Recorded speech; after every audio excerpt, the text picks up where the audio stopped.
So there's a description of the assignment here, as well as on Blackboard.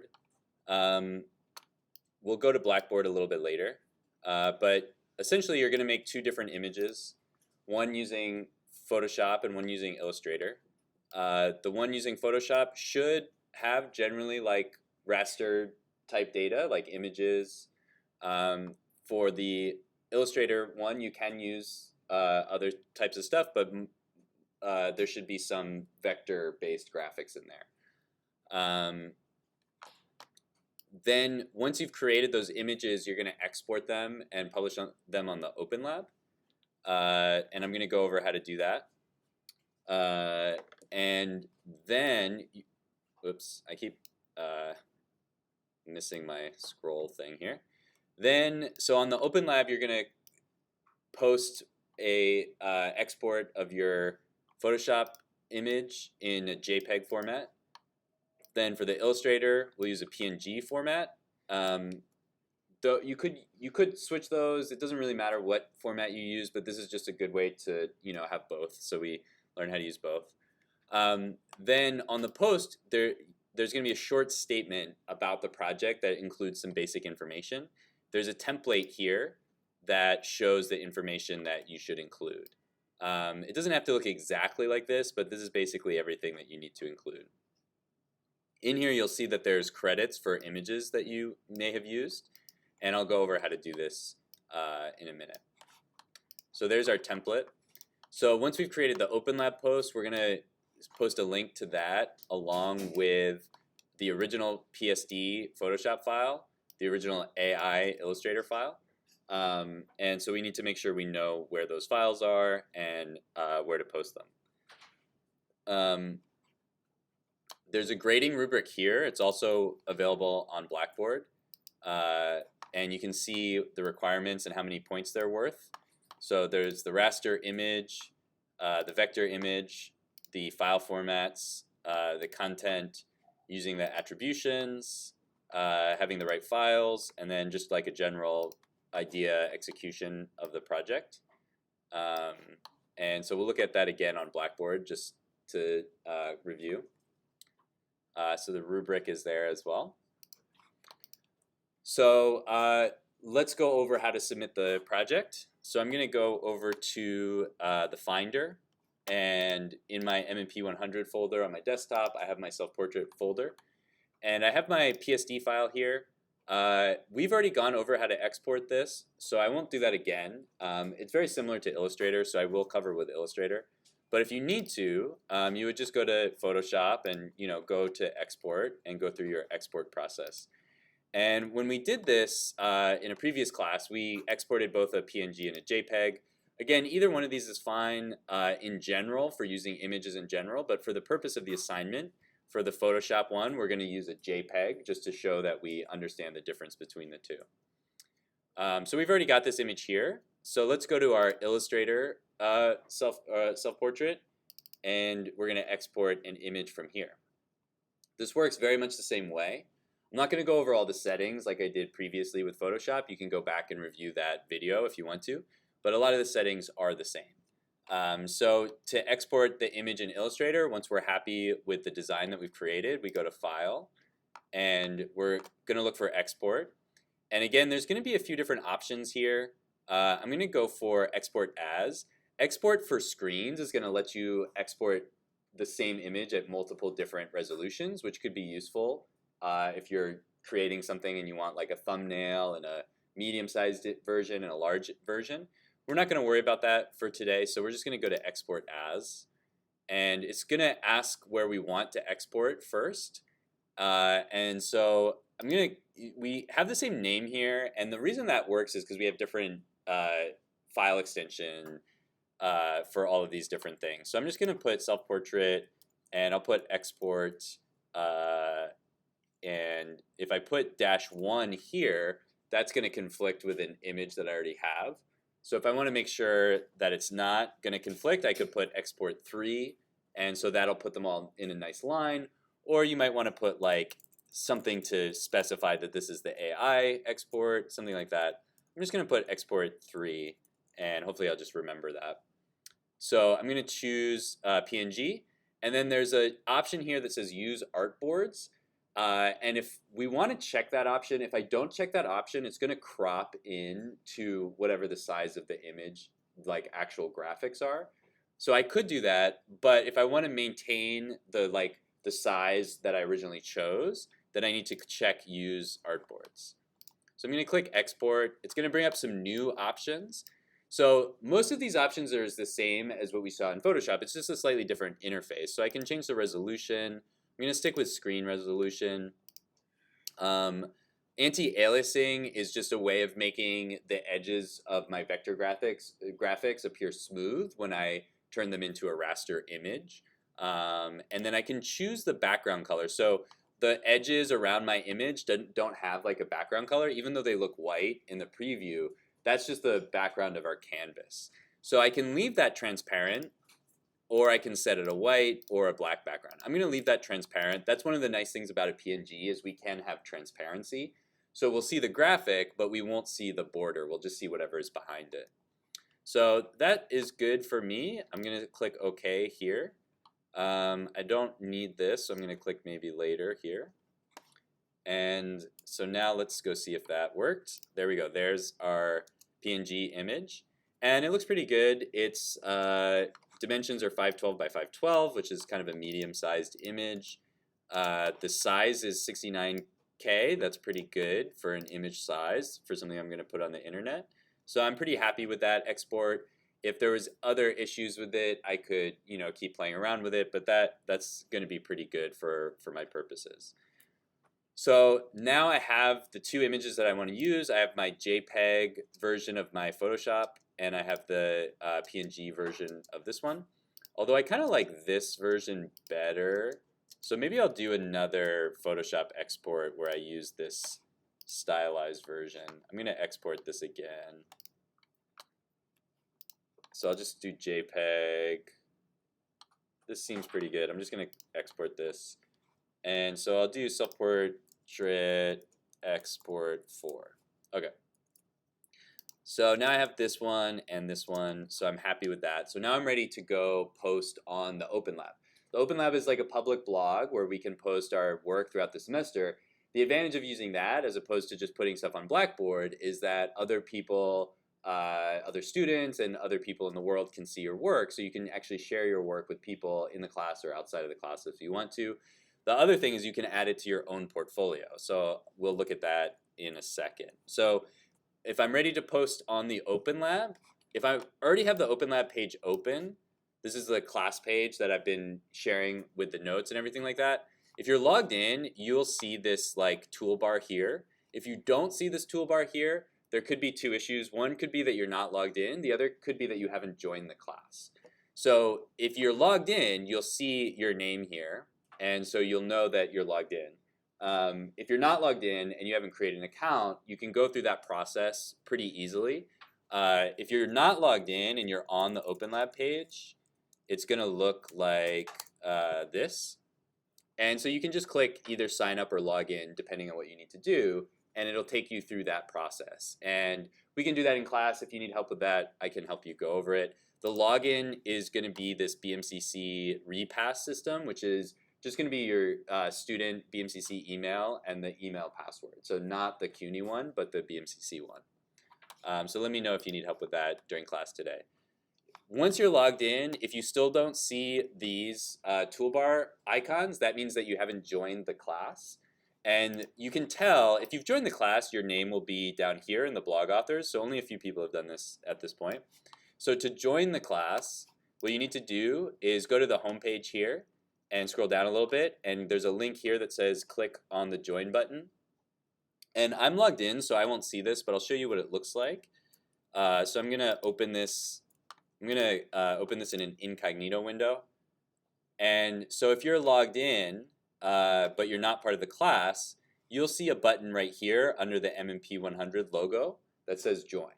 And when you click join, it's going to add you as a class member, and that'll give you access to post on the blog. So I'd recommend doing that in class today. Even if you're not 100% done with the assignment, you can still go through the process of joining the class blog so that you'll be able to know that you can post when you're ready to post. Okay, so I'm going to go back here. So once you've done all that, you'll see these extra menu items at the top menu here. And if you're ready to create a post, you'll just click on this plus button. If you just click on the plus button, it'll take you to a post, but you can also click specifically to post here. So I'm just going to click that plus button. This is going to bring me to a WordPress interface. If you've used WordPress before, this will look familiar to you. If you haven't, that's okay. I'm going to go over a couple things that you'll need to know. But WordPress is basically just a blogging software. It's like, Twitter or Tumblr or Facebook or anything else, but it's open source, so we have an installation of WordPress that we run on a server at BMCC for the Open Lab, and we can make changes to it to make it look the way that we want to and have the functionality that we want. So a couple things from off the bat, you may notice there may be some like weird menus poking up down here, like simple CSS or other things like that. If you want to get rid of those, just click on this little arrow here, and it'll make those go down. You can also go to the preferences here, and you can change a little bit what you see on there, but you probably don't need to do that. You may not see this right-hand side menu, and you're going to need to use that a little bit. So if you click on this button here, it's going to show you that right-hand menu, which can be useful. So to create our post, the first thing we're going to do is add the title of the post, and I'm just going to put self-portrait here. You can really call this whatever you want, but it is the self-portrait project, so I'm just going to put that there. And then from here, you're going to add your content. So you can just start typing like a regular blog post, but if you want to add the image first, then you need to use this little plus button to add blocks of content. There's a couple different ways to add an image, so I'm going to demonstrate both. One way to do it is by clicking on Add Block, and then you can see one of the options is an image. If you don't see that, you can type in the search bar image, and you'll see those options come up. So I can click image here, and it's going to make a new block where I can add an image. So this is only going to work with JPEGs or PNGs. It will not work with a Photoshop or an Illustrator file, which is why we need to export our images to use on the internet. So I'm going to click upload here, and that's going to bring up this dialog, and I just have to find the image on my computer. So I can go to desktop, go to MMP 100, go to self-portrait, and then I'm going to start with my Photoshop one.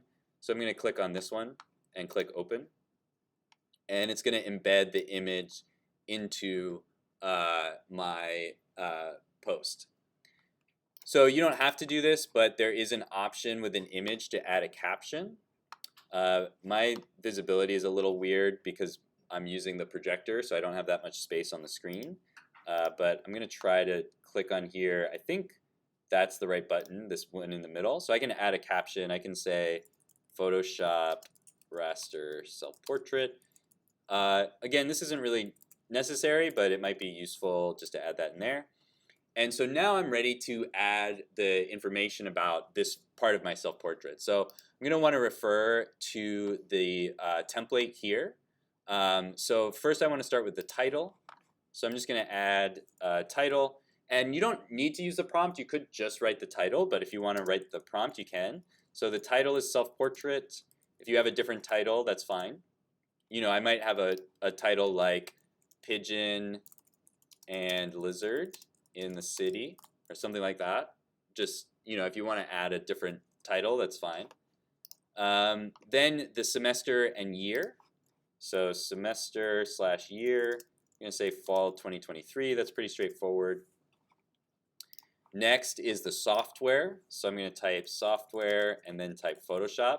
This just gives our reader a sense of context of what they're looking at. So, if I use this on my own personal portfolio in the future and people want to see what kind of work I can do, they'll know what software I'm capable of using, and they'll be able to see a reference to that next to some work that I actually did.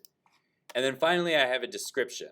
Okay, so for my description, I'm going to say for my self-portrait, I started with an image of a city because I live in a city.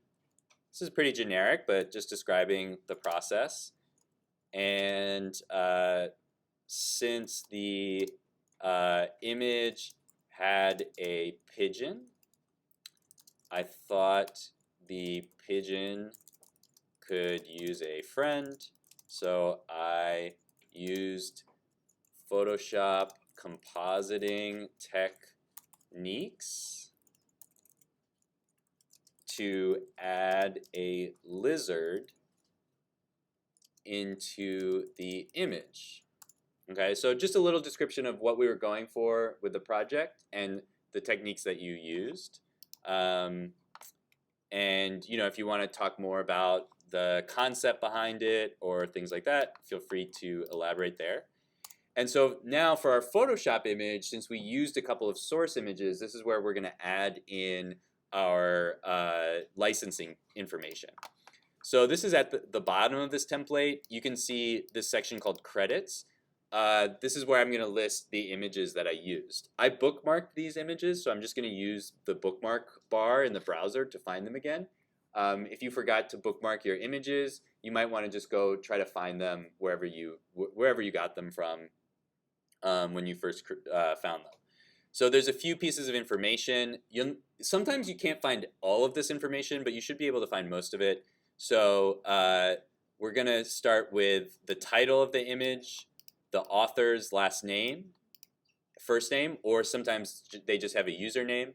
Then what type of license it is. So it may be Creative Commons, it might be public domain. There's some other licenses that you might see. Then the website where you found it, and then the date it was added, and then the URL.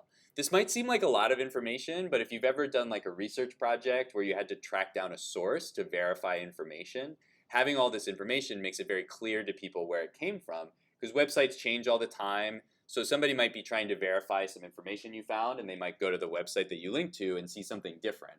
And by including the date that it was published, that person might be able to say, okay, this was an earlier version of this website, and they may be able to find archived versions of the website to confirm whatever information that you used.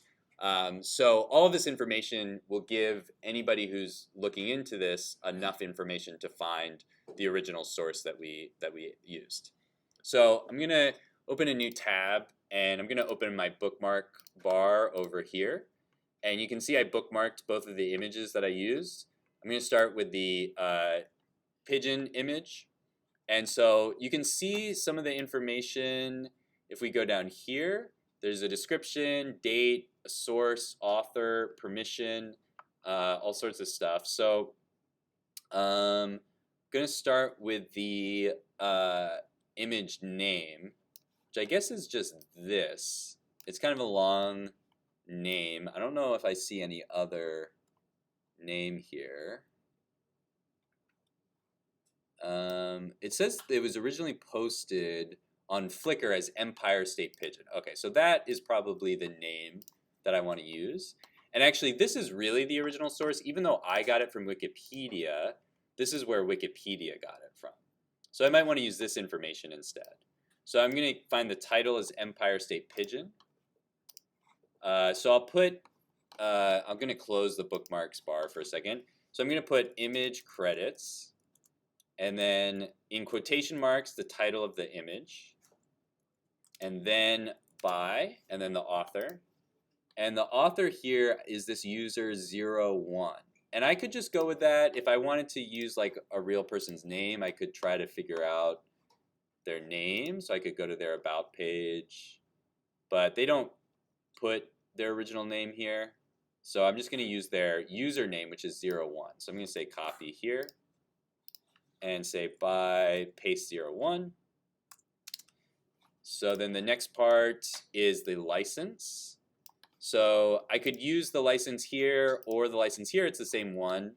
But if I want to see the license on Flickr, I can find it right here where it says some rights reserved. And this takes me to a page for this license. And I can use either one of these titles. So I can say this one is fine. Or if I want to shorthand, I can also use this one. I'm going to use this one just to, have the longer version. So I'm going to paste here attribution-share alike 2.0 generic. And then I can type license here in case it's not clear. and then the title of the website where I found it. Again, I might use Wikimedia here because that's where I actually found it, but I could use Flickr, either one. So I'm going to say Wikimedia Commons. That's the name of the website. And then the date of access, or the date that it was published, is right here, April 14th of April 2010.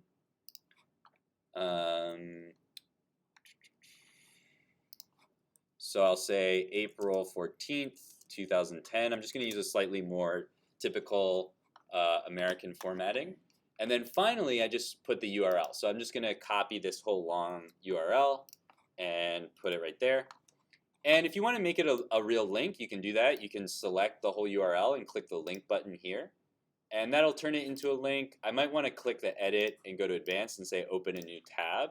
So if somebody clicks on that link, it won't take them away from my post. So that's everything I need for the first image. Let's do the second image, and then we'll be done with our image sources. So I'm going to open a new tab again, go to my bookmarks bar, and go to my lizard image. I'm going to close all these extra tabs so I am a little less cluttered. Okay, so this one does not have an original source link. So it was posted here by this user. So I'm going to just use this as the title, lizard. So I'll just put lizard here, by, and then I'll use the username here. I could click on the author, but there's no more information here, so I'm just going to go with their username. So by Sajad F. So now I need the license that they used. So I'm going to scroll down a little bit, and it says, I, the copyright holder of the work, blah, blah, blah, blah. This file is licensed under Creative Commons Attribution 3.0 Unported. Okay, so that means that I can share, I can adapt. Under the following terms, I have to give credit, which is what I'm doing now, and indicate if changes were made. So I did make some changes, so I'll mention that. And no additional restrictions. So I can't add, what this means is that if I want to use this image, I can, but I can't then put my own license that says like you have to pay for this, or I can't use a different type of license. So that's fine. I'm not planning to do that, so I can just copy this.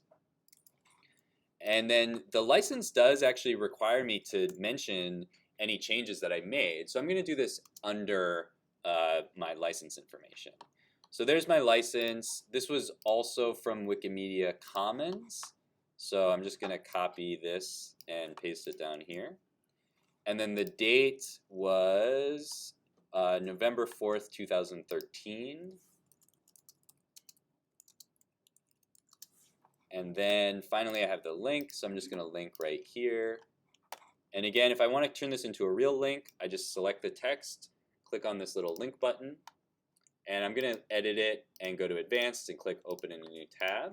And then I'm going to say I modified lizard by taking out the background and adding it on top of my Photoshop collage.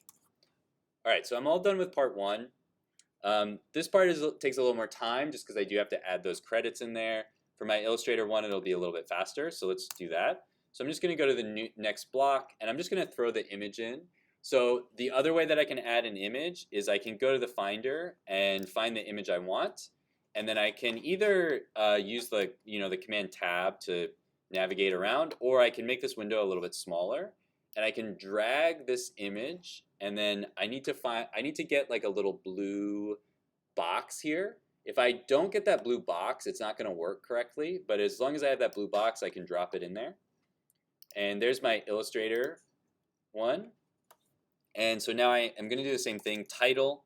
So I'll say self-portrait as the example, but I could say like MMP 100 logo if that was like the real title of this project. semester year, again, this is going to be the same information, so it's a little repetitive, but that's okay. And then software, of course, is Illustrator. I guess you could say Adobe if you wanted to be more specific, but Illustrator is also fine. And then again, another description. So I'll just say I created a new logo to use for my MMP 100 materials using Shape Builder and blend effects in Illustrator. And then I don't have any credits because I didn't use any source material, so that's it. Once I'm done with my description, I'm good to go. So I'm ready to submit this now. I'm going to preview this to make sure it looks good in the blog. So there we go. That looks good. I also want to add a category before I publish. So if I go to the post section in this right-hand menu, I can scroll down to where it says category, and I can choose self-portrait. That'll make it nice and organized. Once I'm done, I'm going to click the publish button, and it's actually going to make me do it twice to confirm, so I'm going to click publish again. And then I can just copy this. That's what I'm going to submit on OpenLab, so I can go ahead and copy this. I can click view post, and this will take me to the actual post. Yeah.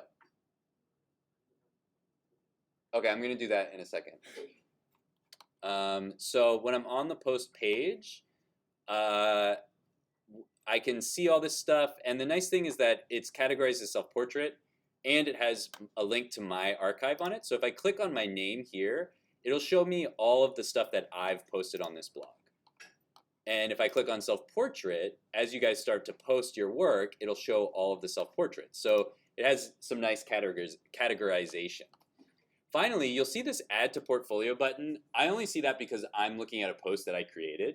When you post your own thing, you'll see this button that says add to portfolio. And so you can actually add the content from this post to your own personal OpenLab portfolio, which is something that you could use to start building out a portfolio of your work throughout your time at BMCC. Because if you take other classes where you create work and put it on OpenLab, you'll be able to do the same thing. You actually have to ask your professor to enable this plugin, because it is a plugin that's not default. But you should be able to do the same thing to add your own work to your portfolio without having to recreate the post. So you can organize your work as you take different classes at BMCC. Of course, if you don't want to, you don't have to, that's fine. Anyway, so now we've got this link. So we've got everything we need to submit our assignment. So let's go back to the OpenLab. I'm going to go to MMP 100. I'm going to turn on the student preview so it'll look like what you guys see for a minute. So I'm going to go to assignments. This is our first assignment, so we haven't done this yet. I'm going to click on self-portrait, and it shows me here what I need to do. So I need the PSD file, the AI file, and the OpenLab post. There's also a rubric here. This is the same thing as what we looked at earlier, but it's useful to have it before we submit. You can see everything that's required and how many points they're worth. And so you can just double check to make sure you've done everything that you need to do. Once you're ready, there's a couple things that we need to do. So first, we're just going to create our submission. This is just the link to the OpenLab post. We don't need to repost our content on Blackboard. I'm just going to click on this and look at what you've posted on OpenLab. So that's all you have to do for the submission. Next, we have to upload 2 files. So I'm going to click Upload Files. I'm going to click Browse Local Files, and I'm going to do my AI file. And then if I hold Control and click, I can select both files, or I can select them both like that, or you can do them one at a time, whichever is easier. But I'm going to select both of those. And I don't need to select any of my exported PNG or JPEG files. I only need to upload the .ai for Illustrator and .psd for Photoshop. So I'm going to click Open here. And those looks like they've already uploaded. So I'm just going to click Submit. Oh, now they're uploading. Okay, so it may take a second. Uh-oh, let's try that again. Okay, there we go. So actually, that is fine. So it should look like this. You should see the link to OpenLab here. And if you click on that, it'll take you to your page.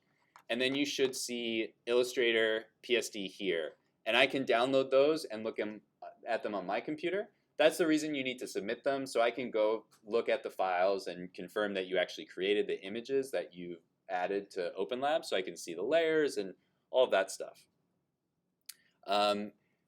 Just a reminder with assignments for this class, if you forget to do something, like let's say you forget to upload your PSD file, usually when I grade it, I'll say you forgot to upload this PSD file, you can resubmit and then I'll grade it again. So if you forget to do something or if you miss points for something and you want to resubmit, you can just make whatever changes and then resubmit. When I grade, I will make comments for any points that I take off inside the rubric. So when you click on this, you'll see like a rubric, but after I've graded it, when you click on that, you'll actually see what I've written next to each comment. So it'll be very easy to see what you got points off for, and then you can redo that and you can resubmit when you are ready. So that's everything. I'm gonna exit this, and that's all you have to do to submit. If you have any questions, let me know. As I mentioned before, you may not be 100% done with your project by the end of class today, but I would still recommend going through the steps of posting so that you know how to do that and you can access everything. So if you have questions, you can ask me. You can always edit your posts. So after I've posted this, if I'm logged in, there's going to be a little edit button down here. I can click on that and I can make any changes that I want to. So let's say you forgot to add something. I can go to edit and I can make some changes up here, and then I just have to click update and that'll update the original post. The URL will stay the same, so you don't need to resubmit it. You just need to update it on here. If you click on the WordPress thing here, you'll also see what WordPress looks like. I can see a lot more because I'm the admin, but you'll only be able to see your own posts on here. So you can also go on here and look at previous old posts and make edits there. And then if you go to this drop down and go to visit site, you'll see the main site here. So as you guys start to add posts here, they'll show up on this main posts page. And so we can see what everybody's working on the main feed for our class blog. So I'm going to stop there. I'll come around and answer any questions that you guys might have, and we can use the rest of the class to work on this assignment.